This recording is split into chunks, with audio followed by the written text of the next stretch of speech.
बिस्मिल्लाहिर्रहमानिर्रहीम। अस्सलाम वालेकुम। कैसे हैं आप सब लोग? आई होप आप लोग ठीक होंगे। अल्लाह का शुक्र, हम लोग भी बिल्कुल ठीक। And welcome back to my channel. तो जी यहाँ पे सुबह सुबह का टाइम है और आज मैं थोड़ा जल्दी उठ गई थी। सैरी करके थोड़ी देर के लिए मैं सोई थी और फिर बच्चों को स्कूल भेजने के बाद, क्योंकि मेरे पास टाइम बहुत शॉर्ट था और मैंने यही सोचा कि अभी मैं बिल्कुल एक्टिव हूँ, तो थोड़ी एनर्जी भी होती है ना आपके पास इस टाइम जब आप सुबह थोड़ा नींद लेके उठो। तो मैंने यही सोचा कि मैं सुबह सुबह ही सारे काम कर लेती हूँ।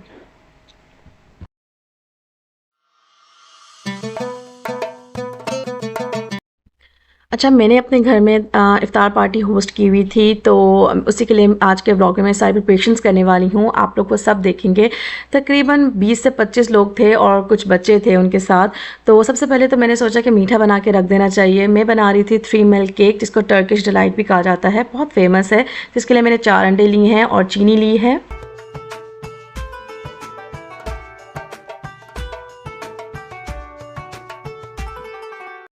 अच्छा, जिन लोगों के पास ये मशीन नहीं है, ऑब्वियसली हर घर में अवेलेबल नहीं होती, तो उसके लिए ये है कि आप मैनुअली भी इसको कर सकते हैं और इलेक्ट्रिक बीटर या जिसको हम हैंड बीटर कहते हैं वो भी ले सकते हैं।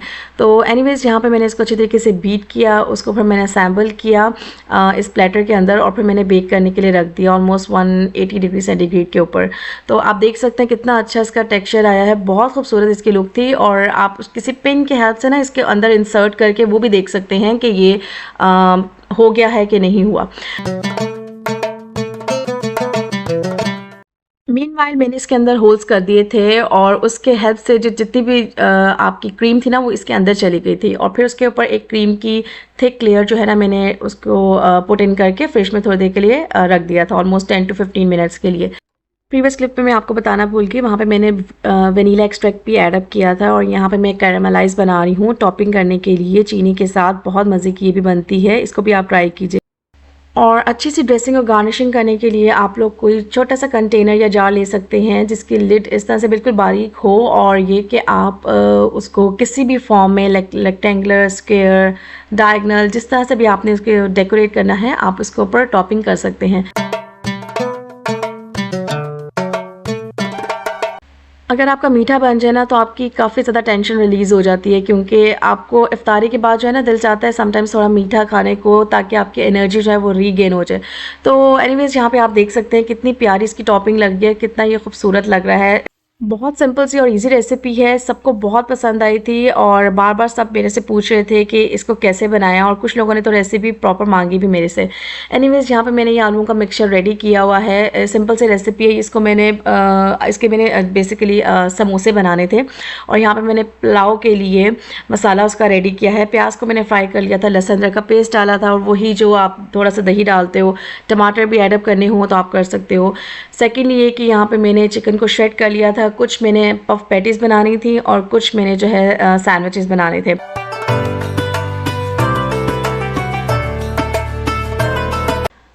मैंने यही सोचा था कि मैं आपको वर्बली रेसिपीज़ थोड़ी थोड़ी बता दूंगी, क्योंकि अगर मैं प्रॉपर शूट करने लग जाती तो वीडियो बहुत प्रोलॉन्ग हो जाती और वो थोड़ी बोरिंग भी हो जाती है। तो मैंने कुछ स्निपेट्स जो हैं आप लोगों के साथ शेयर किए हैं, कुछ क्लिप्स शेयर किए हैं, ताकि आप लोगों को नो हाउ हो जाए कि मैंने क्या क्या बनाया था इफ्तार दावत पे।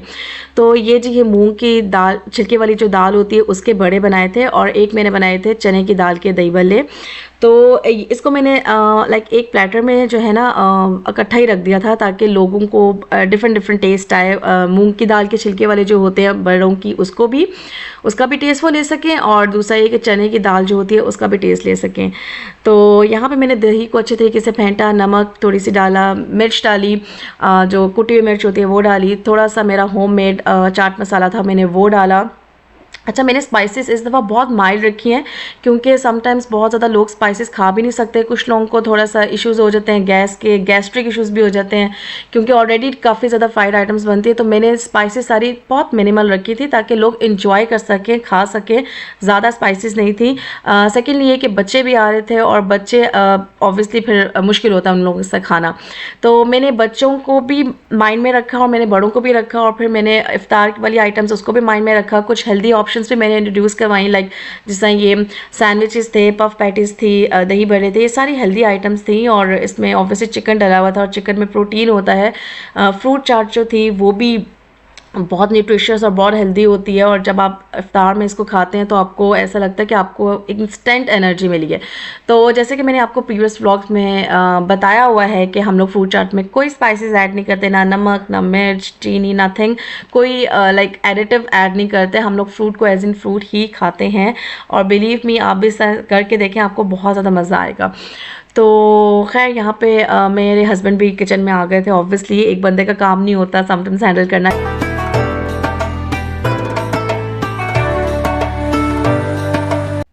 बच्चों के लंच का टाइम हो गया था, मैंने थोड़ी सी ब्रेक ली क्योंकि मैं सुबह से किचन में बिज़ी थी। प्रॉपरली मैंने 1 मिनट के लिए भी जो है ना सुकून का सांस नहीं लिया। बच्चों को मैंने इस टाइम सैंडविचेस ही दे दिए थे क्योंकि वही एक बेस्ट सोल्यूशन था हमारे पास कि फटाफट उनकी भूख मिटाई जाए। और मीनवाइल ये कि मेरे हस्बैंड भी किचन में मेरे साथ हेल्प आउट करवा रहे थे। ऑब्वियसली आप 2 लोगों के से काम जो आपका होता है वो थोड़ा डिवाइड हो जाता है और ईजिली काम हो भी जाता है। माशाल्लाह से अगर आपके हस्बैंड सपोर्टिव हो तो आपकी लाइफ और काम बहुत इजी हो जाते हैं। तो मैं यहाँ पे एक खूबसूरत मैसेज उन सब हस्बैंड्स को देना चाहूँगी जो थोड़ा सा लाइक लेट गो करते हैं और थोड़ा सा फॉर ग्रांटेड लेते हैं अपनी मिसेस को, अपनी वाइफ्स को, और उनके साथ हेल्प आउट नहीं करवाते। तो प्लीज़ आप लोगों से रिक्वेस्ट है, आप ही की वाइफ हैं और आप ही के बच्चों की माँ हैं, तो प्लीज़ उनका ख्याल रखें और उनकी हेल्प करा दिया करें। इसमें कोई हर्ज नहीं है, ये तो हमारे नबी भी करवाते थे।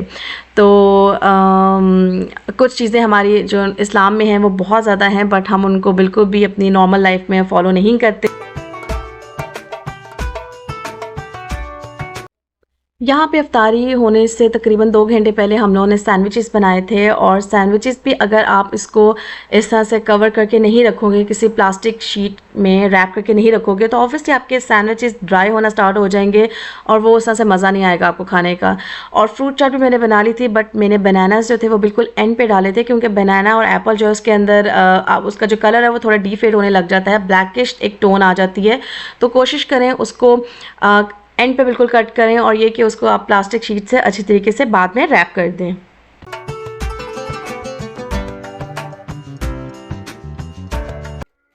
और इस टाइम हम लोग बहुत एंजॉय करके सारे काम कर रहे थे। अल्लाह का शुक्र है, अल्हम्दुलिल्लाह। बच्चों को भी साथ साथ देख रहे थे क्योंकि बच्चे प्रॉपर आपका टाइम मांगते हैं। साथ ही साथ मैंने पकौड़ों का मिक्सचर भी रेडी कर लिया था। इसकी ऑब्वियसली मैं प्रॉपर वीडियो नहीं बना सकी। बहुत इजी सा मिक्सचर मैंने लाइक थिन स्लाइसेस कट किए थे अनियन के, पोटैटोज़ के, और जो स्पिनिश थी वो मैंने इसको कट करके पहले से ही फ्रीज़ किया हुआ था। अच्छा, अगर आप पहले से फ्रीज़ करके कुछ आइटम्स रख देना, टू बी ऑनेस्ट वो भी बहुत ज़्यादा हेल्पफुल रहती हैं। ये पफ पैटीज जो थे चिकन के, ये भी मैंने फ्रीज़ किए हुए थे, बट मेरे हस्बैंड कहते हैं थोड़ी सी डिफरेंट रेसिपीज़ की आज बनाएंगे, तो वही अपने मेहमानों से शेयर करेंगे। मैंने जो बनाई थी वो चिकन के क्यूब्स थे, और इस टाइम हम लोगों ने श्रेड फॉर्म में चिकन को कट करके ना, चिकन को सैम्पल करके वो डाला था। हम लोगों ने उसकी फिलिंग की थी पफ पैटीज में।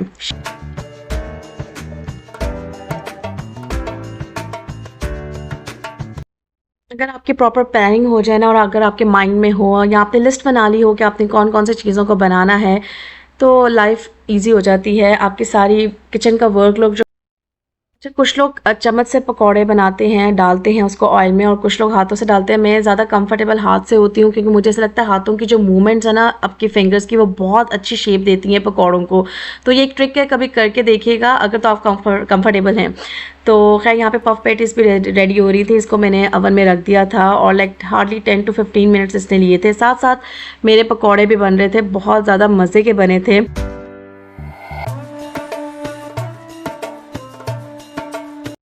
मीनवाइल मैंने अपनी डाइनिंग टेबल को भी अच्छी तरीके से सेट कर लिया था, और उसके ऊपर मैंने प्लेट्स वगैरह और जो जितनी भी आइटम्स होती हैं आपने रखनी होती हैं वो, टिश्यू पेपर, बॉटल्स, ये सब कुछ रख दिया था साइड बाय साइड। कैंडल्स को भी लगा दिया था ऑन करके, ऑल्दो वो बच्चे बार बार भाग भाग के जा रहे थे और उसको ब्लो कर रहे थे कैंडल को, दे वर सो एक्साइटेड।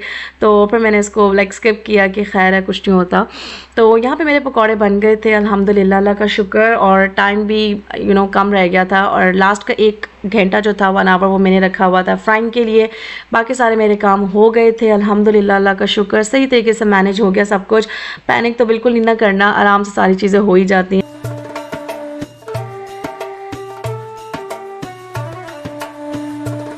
अच्छा, एक और काम की आपको बात बताऊँ, अगर आप इस तरह से बड़ा सा एक कंटेनर ले लें जाली वाला स्टील का, तो इससे भी बहुत ईज़ी होता है कि आपका सारा जो ऑयल है, एक्सेसिव ऑयल, वो ड्रेन आउट हो जाता है। अगर आप नीचे कोई ट्रे रख दें और नीचे कोई उसके ऊपर आप कोई टिश्यू रख दें, तो जितना भी आपका ऑयल है ना वो ड्रेन आउट हो जाता है, और आपके जो पकौड़े या जो भी समोसे, रोल, कोई भी आपने फ्राइड आइटम बनानी होती है ना, बिलीव मी गाइस, वो इतने ज़्यादा क्रंची और इतने क्रिस्पी होते हैं ना, और वो गर्म भी रहते हैं।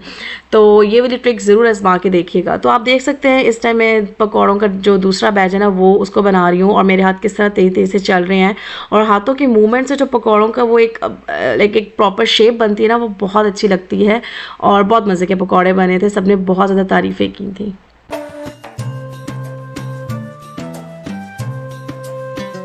सेकेंडली ये कि आपने अगर समोसे, रोल्स या इस तरह की पफ पैटीज टाइप कुछ पहले से ही फ्रीज़ करके रखे हुए हैं, तो उसको बिल्कुल आप लाइक 15 टू 20 मिनट्स पहले निकालें या आधा घंटा पहले निकालें, डिपेंड करता है आपने कितनी क्वांटिटी में उसको बनाना है। तो मैंने इसको आधा घंटे पहले निकाले थे समोसे, रोल्स, और जो मैंने 2-3 और चीज़ें बनाई हुई थी। इससे होता कुछ यूँ है कि जो आपके फ्रीज़ वाली आइटम्स होती है ना, फ्रोज़न आइटम्स, वो पानी नहीं छोड़ती, और वो पिच पिच जिसका कहते हैं ना, वो सॉगी नहीं होती, वो नहीं करती। तो ये भी एक बहुत इंपॉर्टेंट टिप है कि अगर आपने कोई चीज़ फ्राई करनी है तो आप ऑयल को प्रॉपर तरीके से पहले गर्म करें और फिर उसके अंदर डालें।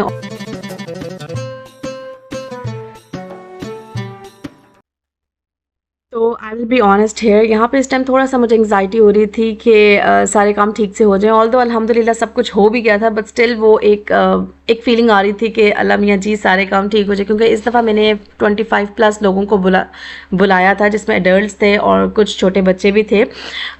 तो हो तो गया था अल्हम्दुलिल्लाह मैनेज, बट स्टिल ये कि आपको होता ही है ना कि अल्लाह ताला खैर से गुजार दें, और अच्छे से सब मैनेज हो जाए, स्पाइसेस वगैरह सारी मैनेजमेंट, टेबल सेटिंग, खाना पीना सबको अच्छे से मिल जाए। तो ये थोड़ा सा मेरे जहन में भी चल रही थी चीज़ें, और यहाँ पे मैं अल्लाह का बहुत शुक्र भी अदा कर रही थी कि अल्लाह का बेहिसाब शुक्र है कि अल्लाह ताला ने इतनी तौफीक दी कि हम लोगों को अल्लाह ताला ने हमारे घर में आए रोज़ेदार, और उनको हम लोगों ने रोज़ा इफ्तार करवाया।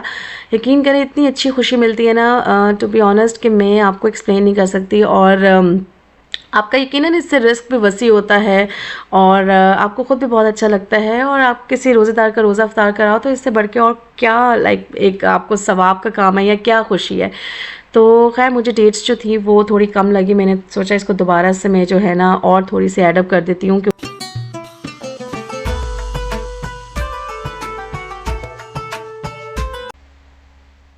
तो इस टाइम मैं आप लोगों को सारे घर का एक लाइक लुक दे रही हूँ, ओवरलुक कि मैंने किस तरह से डेकोरेट किया। ये सारी चीज़ें यहाँ पे ही हर टाइम पड़ी रहती हैं, और ये मेरी डाइनिंग टेबल का इस टाइम हाल था। अभी मैंने चीज़ें नहीं रखी थी सारी की सारी, क्योंकि अभी कुछ टाइम था मेहमानों के आने में, और बच्चों को बिज़ी रखने के लिए हम लोगों ने डायना एंड रोमा इनके कार्टून्स लगाए हुए थे, तो सॉरी इनका फेवरेट शो लगाया हुआ था। साइड बाय साइड आप प्लांटर्स को भी देख सकते हैं, और ये सोफ़ा सेटिंग इतनी खूबसूरत लग रही थी, और जो कुशन्स थे वो भी बहुत प्यारे लग रहे थे। आई मीन लाइक मुझे एक जो वाइब क्रिएट की थी ना मैंने, मुझे वो बहुत अच्छी लगी अल्हम्दुलिल्लाह। और गेस्ट के आने से पहले अगर आप ये सेंटेड स्प्रे कर दो सोफ़ों पे, कुशन्स पे, और जहाँ जहाँ उन्होंने बैठना है बेड पे, तो बहुत अच्छा एक जो है ना खुशबू सी आती है और बहुत दिल को सुकून मिलता है।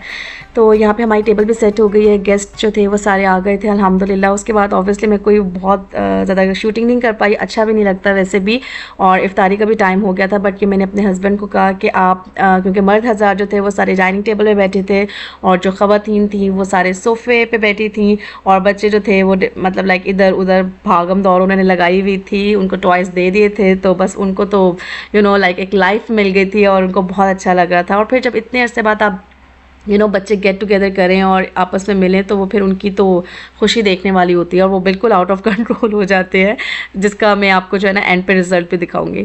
तो खैर अल्हम्दुलिल्लाह, अल्लाह का शुक्र। यहाँ पे जी मैंने अपनी फ्रेंड को कहा कि प्लीज़ जो मैंने चिकन यखनी पुलाव बनाया है उसकी थोड़ा सा क्लिप लो, तो उसने फिर मुझे यहाँ पर हेल्प आउट किया, और साथ ही साथ हम लोग यहाँ पर बातें भी कर रहे थे, क्योंकि अफ्तारी हो चुकी थी और खाने का टाइम हो गया था। और खाने में मैंने चिकन यखनी पुलाव बनाया था, साथ में शामी कबाब थे, और ये जी हम लोग अब खाना खाने लगे हैं। और खाने के फ़ौरन बाद चाय का दौर चला था, क्योंकि मैंने उनसे पूछ लिया था कि आप इफ्तारी के बाद चाय पियेंगे या खाने के बाद।